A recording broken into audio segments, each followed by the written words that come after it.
Hello, this is Bible Academy for Children. I'm Pastor Teacher Curtis Somo, and today we continue in the book of James, and we will continue looking at the last days. But before we do that, let's make sure that we've confessed our sins, that we're controlled by the Spirit of God. Let's pray.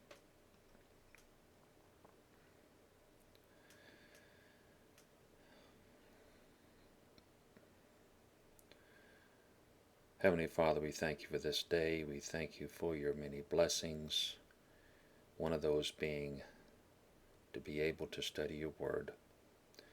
We ask that we'll have open hearts and minds to your truth today. In Jesus' name, amen. Last time we left off looking at the last days. So I'm going to go back to our last couple of charts for us to briefly look at them again. Let's look at this one first. Remember, the last days are the time between the first coming of Christ, the first advent, right? They call that the first advent, and the second advent. That's the next time he comes. And everything in between that, oh, not back there, excuse me. Everything in between that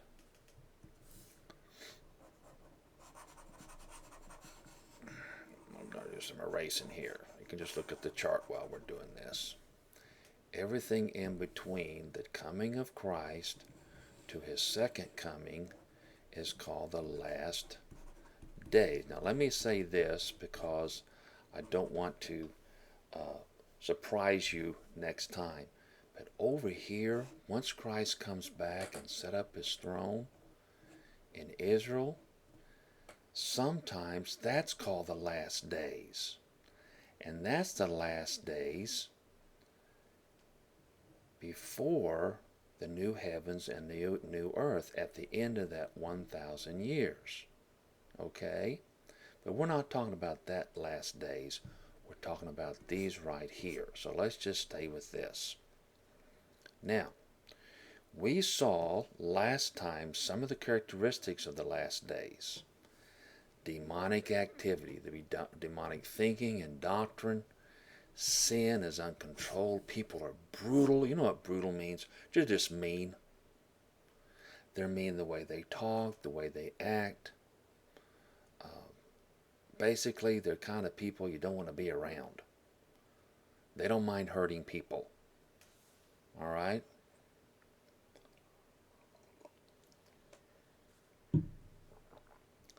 The second thing we saw is that many believers will turn away from God and turn back towards sin and Satan and the world.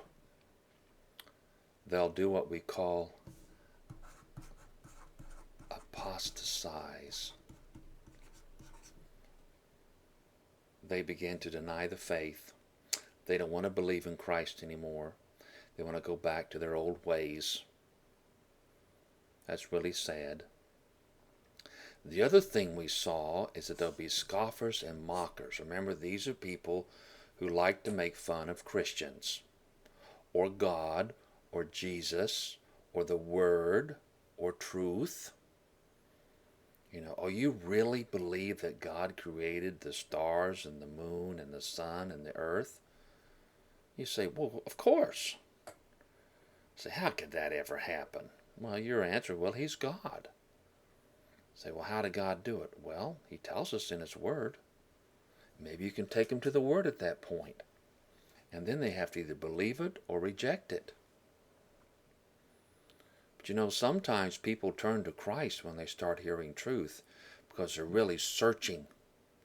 You just don't always know that. So don't give up on somebody just because they begin to scoff at you.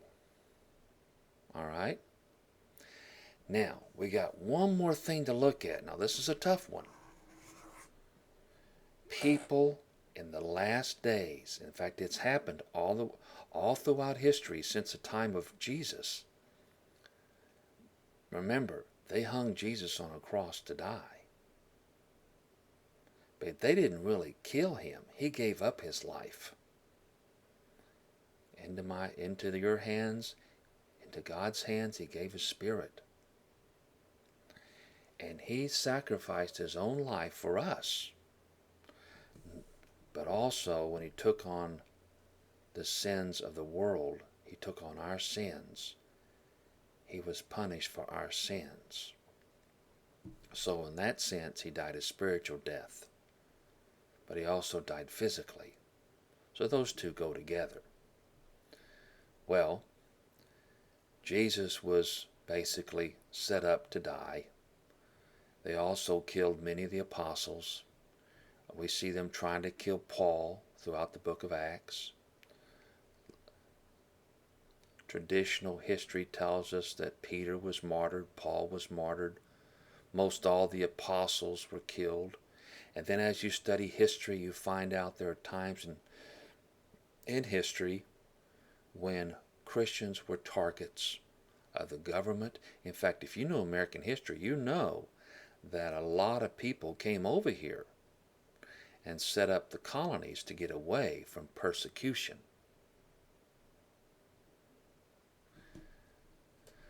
So, during the last times, people are going to be killing believers. It started a long time ago, and it will be up till Christ returns. Let me show you. Christ spoke about it during the period not long before he comes back. Then you will be handed over to be persecuted and put to death. And you'll be hated by all nations because of me. Notice, hated. The world is going to hate believers. In fact, it does now, except there's a lot of restraint on the world through the Holy Spirit, and we still have laws in place that keep people from just going around and murdering people, right? So, what we just saw is that the last days are going to be pretty rough. And now listen, we are in those last days. Sometimes they get a lot worse. Sometimes they got easy. There's been times in history when the government basically said they were tied in with the false church, that you can't be a real believer. And they would either execute them or throw them in jail. Or many of them fled. Believers fled France, they fled England, they fled different parts of the world to get over here. Even today, years and years ago, they were fleeing Russia and Eastern Europe. Some are trying to flee out of the Middle East now. Because if you don't believe the way they believe over there, they want you dead. You see? So things haven't changed a whole lot. Now, something else about the last days. Daniel spoke about the last days. The great prophet Daniel, the one that was in the lion's den. The ones whose friends were in the fiery furnace. Daniel 10:14. Now I have come to give you an understanding. Now this is an angel talking to Daniel. Now I have come to give you an understanding of what will happen to your people, that'd be the Jewish people, in the latter days. That means end of days. For the vision refers to the days yet future. So Daniel even got revelation about the end of days. And he tells us a great deal about what's going to happen. Now, let's get our timeline down again. You know, after you see this enough, you should be able to draw it yourself. Let's go back to the cross. Okay, that was the first advent, right before that. And over here's the second time Christ comes. Now, right before Christ comes, if you study Daniel, you know there's a 7-year period called the tribulation. 7 years long. And there's a middle point, the 3.5-year period.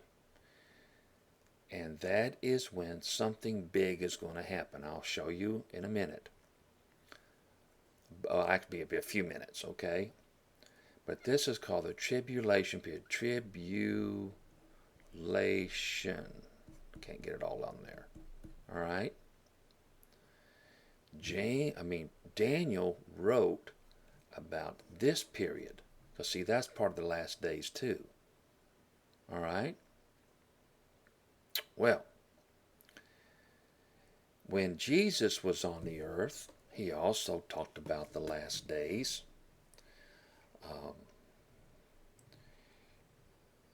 One of the main passages he wrote about, or actually that's recorded about what he said, is in Matthew 24. Now, if you don't know this, Matthew, Mark, and Luke sometimes wrote about the same thing. All right? So you have it from 3 different viewpoints. Have you ever been with a couple of friends and went to the zoo or something and come back and all of you are excited about different things? Oh, we saw the lion, or we saw the bear, or we saw the monkeys, and I always liked the monkeys. I don't know, maybe they might remind me of people too much, but anyway, these three writers sometimes wrote about the same thing. Matthew 24,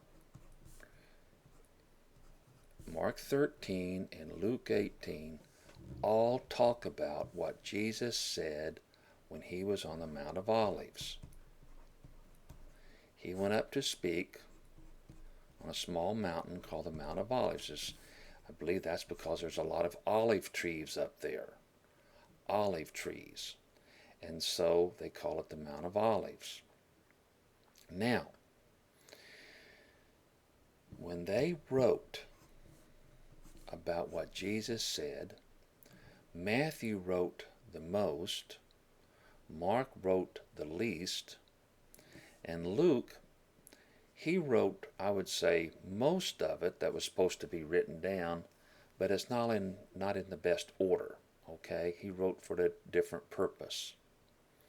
But the point is that we have a lot of information that Jesus said about the end of the last days, as well as this part of the last days. So what we're saying is that Jesus spoke about this part, and he spoke about this part, and he spoke about this part. This part right here divides the tribulation into just a simple tribulation to the great tribulation. Why is it great? Well, let's put it this way. Everything's a lot worse. The persecution is worse. The judgments are worse. Satan acts up more. Okay? So when Jesus begins to describe the last days, he's going to tell us a lot of things about this period and then this period. Okay? Let's look at some of that. I'll put them up on the board for you. Matthew 24:3. As Jesus was sitting on the Mount of Olives, the disciples came to him privately. Tell us, they said, when will this happen? Now, what are they talking about? Well, you see, they just walked by the temple. And the disciples said how wonderful the stones looked, basically, that the temple was a magnificent building. And Jesus said, there's going to come a day, and I'm not using the exact words, that one stone will not be on top of the other. In other words, it's going to be destroyed. Yeah, that's in Matthew 24:1 and 2, the verses before this. And they say, when is this going to happen? And what will be the sign of your coming and the end of the age? So basically, they asked 3 questions. Let me put them up here with a little different wording to make it clearer. When will this happen? Referring to the temple being destroyed. What will be the sign of your coming?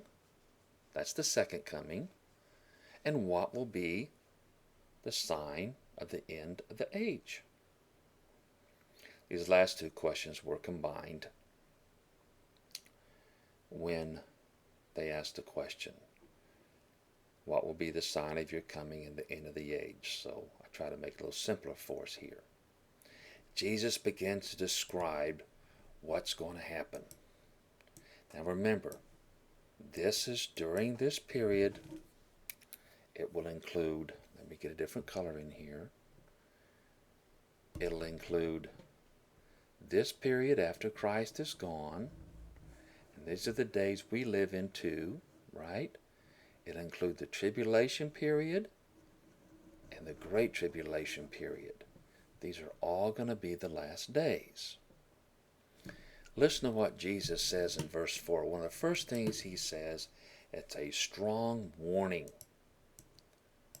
Matthew 24:4. Jesus answered, "Watch out that no one deceives you, for many will come in my name, claiming I am the Christ, and will deceive many."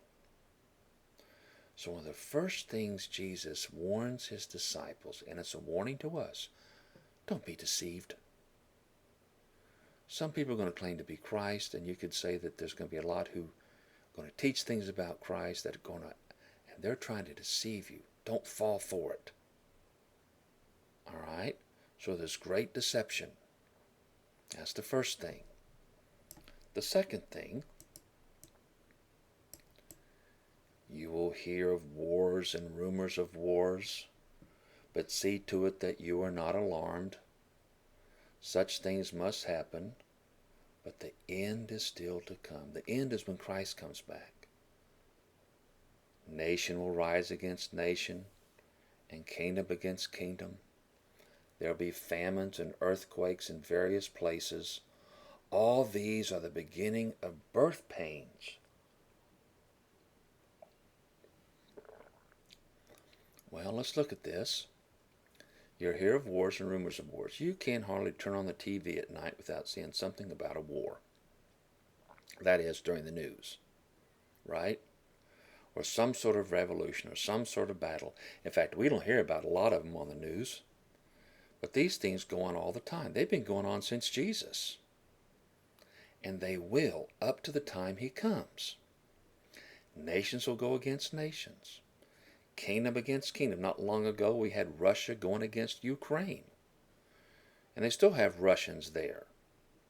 Now we have this group called ISIS or ISIL, whatever they want to call it, or going around and attacking nations like Syria that love to get their hands on Israel.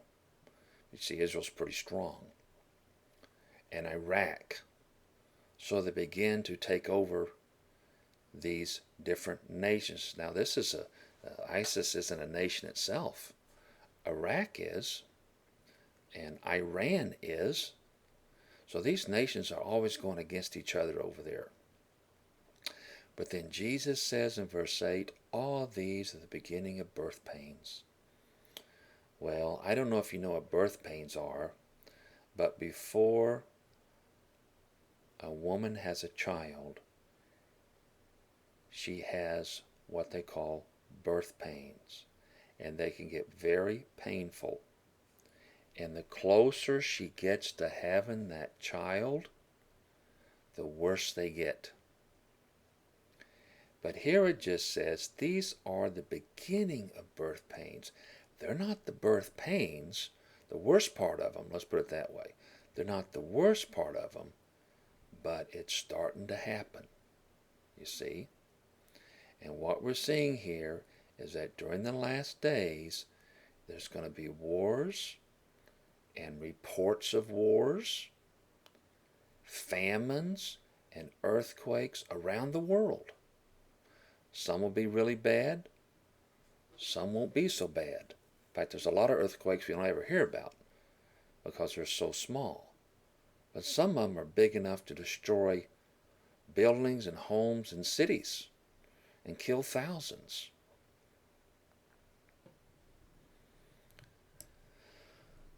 Now, the next thing we see is that believers will be persecuted. I used this verse earlier. Okay? Let's look at the Matthew 24:9. Then you'll be handed over to be persecuted and put to death, and you'll be hated by all nations because of me. At that time many will turn away from the faith and will betray and hate each other. And many false prophets will appear and deceive many people. Because of the increase of wickedness, the love of most will grow cold. But he who stands firm to the end will be saved. Now, we went over most of these verses already, but now we're just looking at them when Jesus said them during his speech on the Mount of Olives. And this gospel of the kingdom will be preached in the whole world as a testimony to all nations, and then the end will come. Oh, this is something we haven't seen yet. We see that the gospel, the message of Jesus Christ, will reach out to the world. Now, let me just say this. This gospel has pretty much went out to the world. It's been out there for a long time. It's on radio, it's on television. We've had missionaries go to some of the most lost tribes.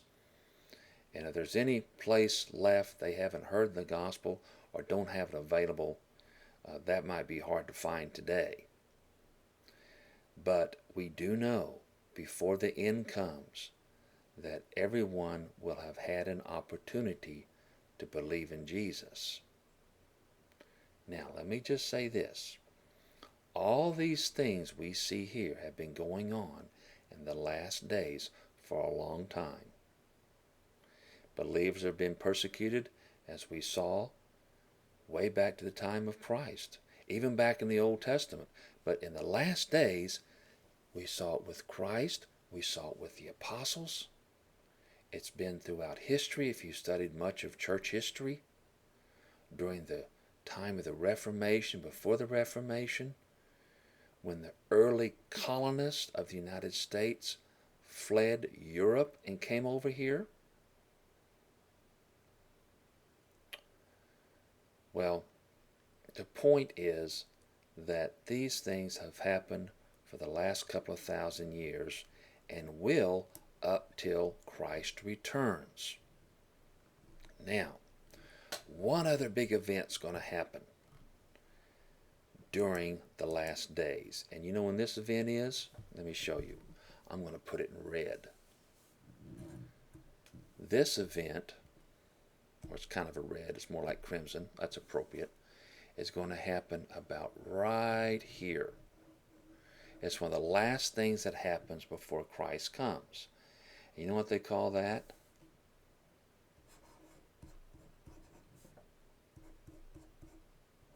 Armageddon. It's one of the last big battles on earth. And it happens between the Antichrist, where he gets the armies of the world, and they surround Jerusalem. They're going to try to kill off all the Jewish people. Now the believers, a lot of the believers have already fled, but he also wants to destroy Jerusalem. And that's talked about back in Ezekiel 38, verse 16. And you, God, will come up against my I did not do that right. It's not God there. That means I messed it up in the last lesson too. But it's Gog. It's Gog. Now listen to this. And you, referring to Gog, will come up against my people Israel like a cloud to cover the land. It shall come about in the last days that I will bring you against my land, so that the nations may know me, when I am sanctified through you before their eyes, O Gog. Now, what I'm saying here is, during the end of the last days, Gog is the Antichrist. And he comes from Magog. That's the country he's from. He comes up against the people of Israel. And this happens in the last days. Okay? Well, we're going to stop there with our teaching on the doctrine of the last days. We're going to go back now to James, and we're going to look at the verses that we have already studied in chapter 5.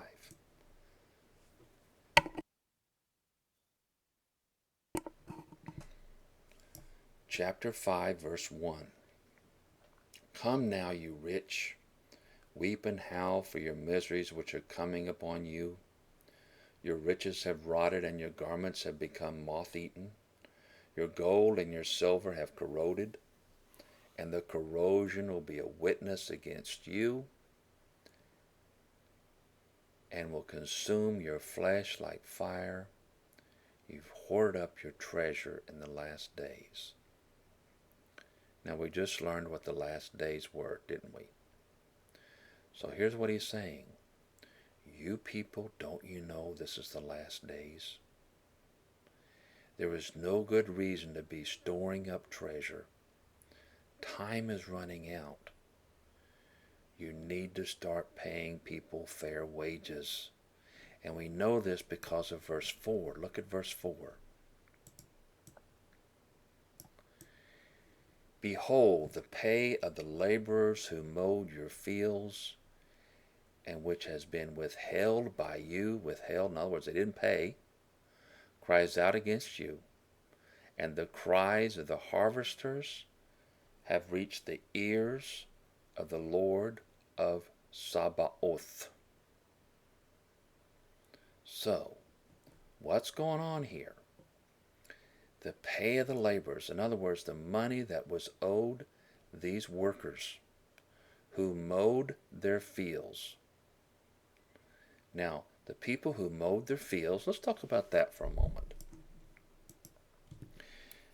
Have you ever seen a scythe? If you've ever seen, let's go back to black here. A scythe,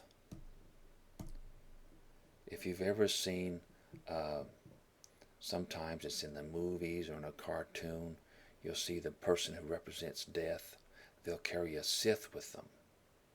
A scythe was kind of like this. It was a curved blade on the end of a long pole. And this is a blade. This is sharp right here. Okay, this is the blade that's sharp. And they have a handle up here. And they swing this scythe kind of like one might, not like a broom, but they're trying to cut down these crops. So they'll swing the blade across here and the crops will fall. Okay? That's called a scythe. Now the short-handled one, just one hand, that's called a sickle. In fact, if you know about the Russians, one of their signs was the hammer and the sickle. Oh, anyway, the mowers would go out and they would cut down the crops. This is hard work. It's outdoors. Remember, a lot of this is out in the desert. So it would be hot. And they'd swing these things all day and cut down these crops. And now we're learning that the people who had to go out and do that aren't getting paid right. And it's as if that pay was a person calling out to God, behold, the pay of the laborers who mowed your fields and which has been withheld by you cries out against you.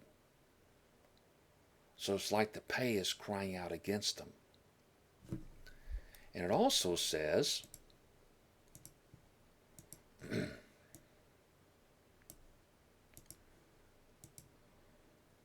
bottom part of that,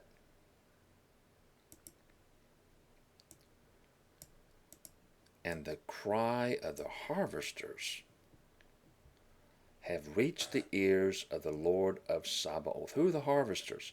Well, they're the ones who went out and picked up what was cut down and went back and maybe knocked the grain out of it. They would winnow it or thresh it. Thresh it's when you usually had some animals walk over it. and knock out what was good. Then they would collect it, and this was called harvesting. Another name for this harvesting was ingathering. Ingathering. In fact, the Jews have a feast called the Feast of Ingathering. It's harvest time. All right? And there's another interesting thing here that we want to look at, is that the cries are heard by the Lord Sabaoth. All right? Lord Sabaoth. Sabaoth. What am I doing?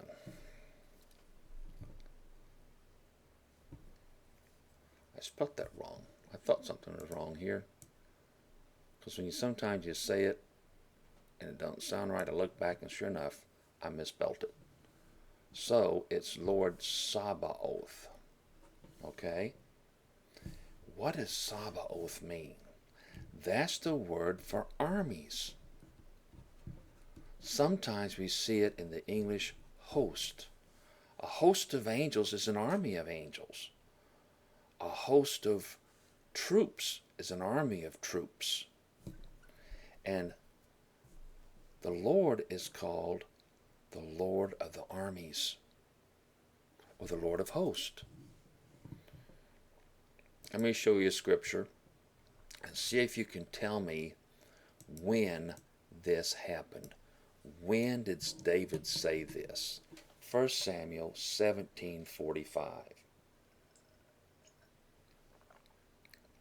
David said to the Philistine, "You come against me with sword and spear and javelin, but I come against you in the name of the Lord Almighty, the God of the armies of Israel, whom you have defied." Do you know when that happened? Yes, when David went up against Goliath. Notice he says, Lord Almighty.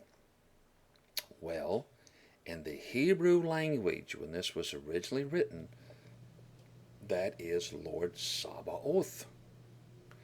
And sometimes those who write these translations from the ancient language, they will do a little bit of interpretation for you, trying to make it easy. But I wish they'd left it Lord of the armies. Because what he's saying is that God is in charge of the armies, the army of Israel, and you're coming up against him. You see?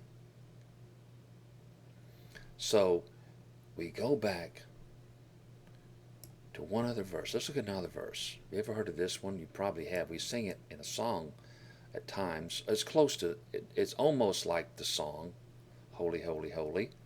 And one called out to another, this is the angels, Holy, Holy, Holy is the Lord of hosts. That's the word Sabaoth. The whole earth is full of his glory. You see? So, when you see the word host, and often when they say Lord Almighty, it has to do with the Lord of the armies. He's the Lord of the armies of Israel. In fact, he's the Lord of the armies of the world. Because he is sovereign. So, the Lord is over the armies of Israel. He's even over the angelic armies. And in fact, all the armies of the world. So when James writes that the harvester's cries have went out and they're heard by the Lord of the Sabaoth, what do you think that rich man would think? Well, I'm in trouble now. So they need to get things straightened out right away. James is letting these rich owners and employers who don't properly pay their workers, he's giving them fair warning. Those wages that you withheld, it's like they're crying out to God. Now, how do we apply this? Let's talk about this for a moment. There are people out there who are rich. Now, let's understand this. It's not wrong to be rich, but it's wrong not to use your riches properly, or if you got them in the wrong way. Now, in this case, these people became rich because they didn't pay wages. So what would happen is these workers would go out into the field and work all day and maybe not even get their pay. So the owner would sell these crops and get lots of money, and then he would keep it and not give some of it back to the workers like he was supposed to. Now maybe someone did not give you what they were supposed to. I used to sell newspapers when I was a kid. I used to throw papers, and you go around to collect because that was the hardest part. People didn't want to pay, or they wouldn't answer their door. It wasn't very much. But here I got up early in the morning and threw their paper and made sure it got there every day. When it came to paying me, some of them didn't want to pay me. Now and then you'd have some good people that'd leave the money in the mailbox, or they would come right to the door and pay you with a smile. But a lot of people didn't like to pay. They felt annoyed that you were getting the money you were supposed to get. That was a big lesson in life for me. People get pretty stingy even when they owe you money. Well, in this case, these are grown-ups, and they're not getting money to take care of their family or pay their bills. And that's pretty bad stuff. But you remember this. When people don't treat you right, God will deal with them. He hears your cries. He hears you say unfair, unjust, and God will deal with them, and He will take care of you. Now sometimes that's really hard because you don't see Him taking care of you like you thought He would, but He's just making you stronger. He's making you last and last, and sometimes the very minute He'll bring you exactly what you need. And that's how we build our faith. Well, in verse 5, we're going to wrap this up here with verse 5. James continues towards the rich. You have lived a life of self-indulgence upon the earth, and have led a life of luxury. You have fattened your hearts in the day of slaughter. So now he tells these rich people, you've lived an easy life. You've fattened your hearts. What does that mean? Well, remember the heart is where we do our thinking and where we do a lot of, well, it's also the place of our sin nature. It's where we have our conscience and emotions. And what these people have done, these rich have just fattened their hearts. That means they did whatever they wanted to do. So they get to do whatever they want to do.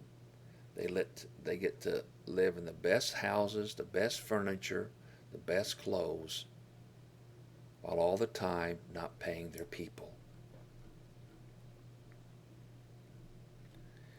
And when it says for the day of slaughter, you know what they did to animals in those days? Well, they do the same thing today. They will feed them a whole lot. They'll put them in the feedlot right before they slaughter them. And then they butcher them. Then we go to the grocery store and buy that meat. So what's happening here is that the rich man is being described as somebody who's going to get slaughtered, just like you would an animal. In other words, their punishment is coming. Let me go ahead and do this next verse. Listen to the next thing that James says. You have condemned, you have murdered the righteous man, and he does not resist you. You know what condemned means, right? Pronounce him guilty. And they murdered him, and they don't even resist. They may not resist because they're too old, or don't have the strength, or don't have a way to resist, but they can't resist or they don't resist, and the rich people, if they don't like them for some reason, they're not productive enough, they don't work hard enough, maybe they have an injury, maybe they have some sort of physical challenge and they can't do that well. He don't like them eating his food. He feeds them so they'll work. They got to have their strength. He'll have them murdered. He'll take them to court and say, well, they don't work. They owe me. And their penalty is death.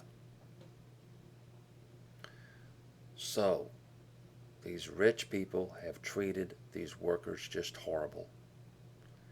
Even the ones that don't resist. And this is murder, same word we saw for do not murder back in chapter 2 of verse 11.